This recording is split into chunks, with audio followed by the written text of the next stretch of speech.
Shalom. I want to give all praises to Yahweh by Shem Yahushai. Double honors to the apostles and elders of GMS. And salutations to all you Akim out there pushing his word in sincerity and truth. Coming back at you with another lesson. I'm going to call this Are You Ready to Die? And I'm calling this Are You Ready to Die is because coming real soon, this new world order is on its way. It's coming real soon. And you can see that yesterday they closed a bunch of Sam's Clubs out of nowhere. They didn't even make maybe a 3 months or maybe a year or so announcement about it. They just closed them all up overnight, man. And there's a whole bunch of other stores that's been closing up. So the financial system is on its way out of here, man. And there's been a lot of uprisings. This president that's in the office, Donald Trump, nobody likes him. He made some statement about Haiti yesterday. He said, get all these Haitians out of America, basically. He's bad mouthing Haitians. So world leaders around the world spoke against him this morning, man. And the nations around the world, which are aligned with America, they don't like this guy, Donald Trump, man. So real soon it's going to be a financial collapse. It's going to be a all-out chaos in the streets, man, all-out war. And they're going to be making civil arrests, and they're going to be hauling people out to FEMA camps and putting people to death and putting the mark of the beast inside of people. So that's why I say, are you ready to die for this truth, man? Because there will be some Akim that will be hauled out to these concentration camps because of what we're speaking against. We're speaking against America, man. America's wickedness, man. And they're going to come for you for those things, man. All right, this is Jeremiah 28:8. It says, the prophets that have been before me and before thee of old prophesied both against many countries and against great kingdoms of war and of evil and of pestilence. And that's what we're doing out there on the highways and byways and putting our videos. We're speaking of against this wicked empire, America, man. And that is going down the drain. It's already gone morally. It's anything goes in America, man. You can marry a horse. You can get sex changes. They're having gay and lesbian marriages approved of. They approved of weed in different states to be legalized. And there's a lot of other immoral things that the scriptures speak against that America upholds, basically. And that's why this place is going down very fast, man. So I want to bring out a couple of examples of the prophets from back in the day of some of the things that they had to go through, and some of the things that some Akim will go through when this all hell breaks loose, when Jacob's trouble come, man. Okay, this is in Jeremiah. This is Jeremiah 32:2. And Jeremiah is a prophet from back in the past. Okay, it says, for the king of Babylon's army besieged Jerusalem. Okay, and this one Babylon took over Jerusalem, basically. Okay, and Jeremiah the prophet was shut up in the court of the prison, which was in the king of Judah's house. Okay, because King Zedekiah shut Jeremiah up in a prison because he was telling the king and the people that, hey, Babylon is going to besiege Jerusalem. They're going to come and take y'all to Babylon. And he didn't believe him, so he had Jeremiah put in prison, man.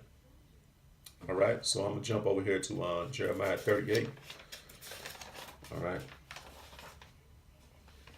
This is Jeremiah 38 and 4. It says, therefore the princes said unto the king, we beseech thee, let this man be put to death, for thus he weakened the hands of the men of war that remain in this city, and the hands of all the people, in speaking such words unto them. For this man seeketh not the welfare of this people, but the hurt. Okay, and this was when King Zedekiah, which was the king of Judah at the time, put Jeremiah in prison, man. Okay, because like I say, he spoke against the king and Israel back then because they were being wicked, man. And basically he was thrown in prison, man. Okay, and it said, verse 5 says, then Zedekiah the king said, behold, he is in your hands, for the king is not he that can do anything against you. Then took they Jeremiah and cast him into the dungeon of Malchiah, the son of Hamelech, that was in the court of the prison.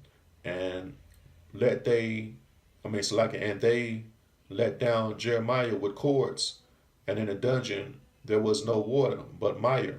So Jeremiah sunk in the mire. So they had him hanging by his hands with ropes, basically, and they let him sink down in mud, man.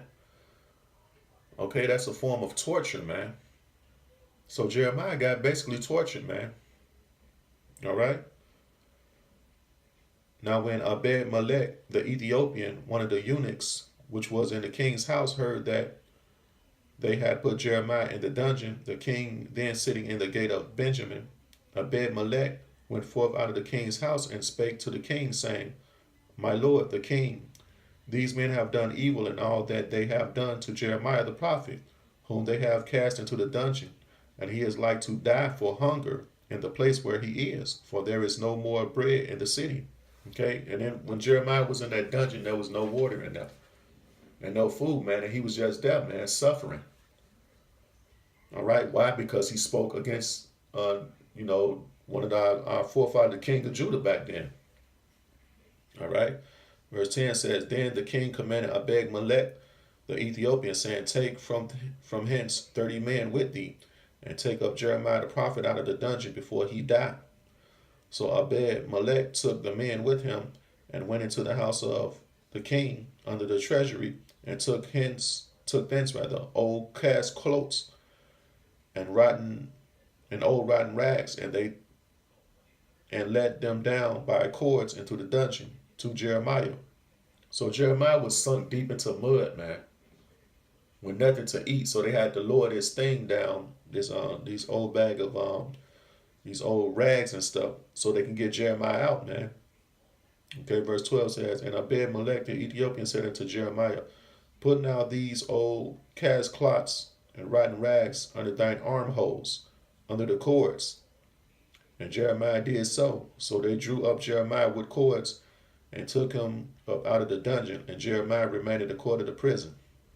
Okay, so Jeremiah was basically tortured for a time, man, with nothing to eat and nothing to drink, man.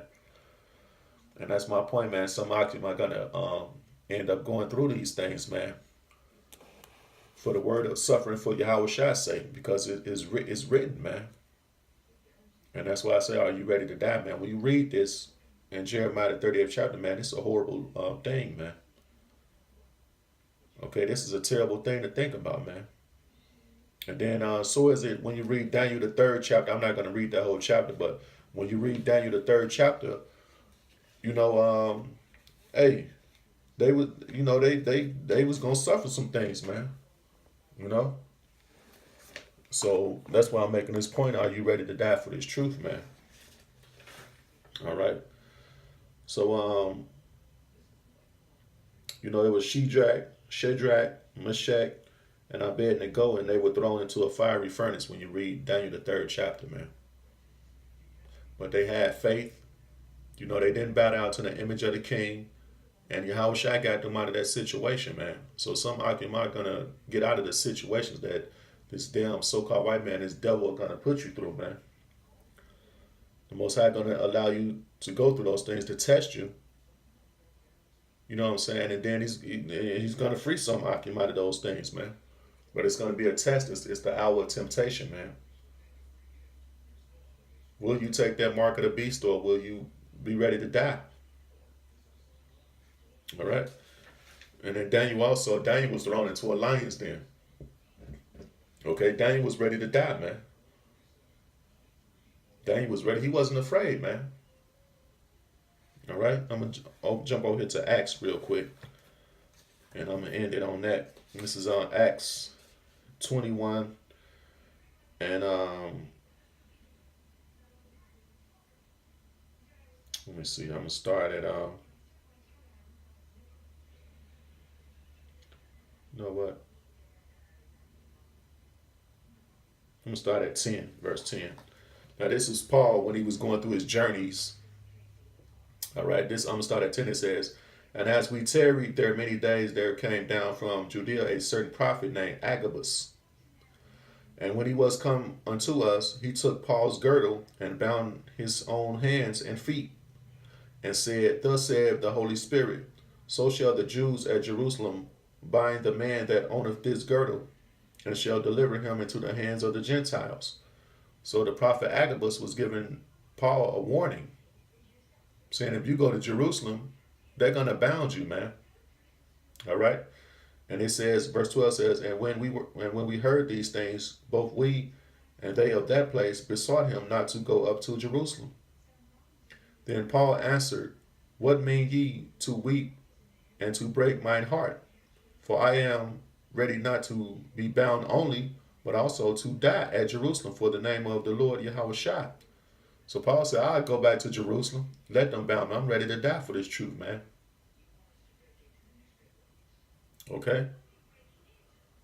And when he would not be persuaded, we ceased saying, the will of the Lord be done.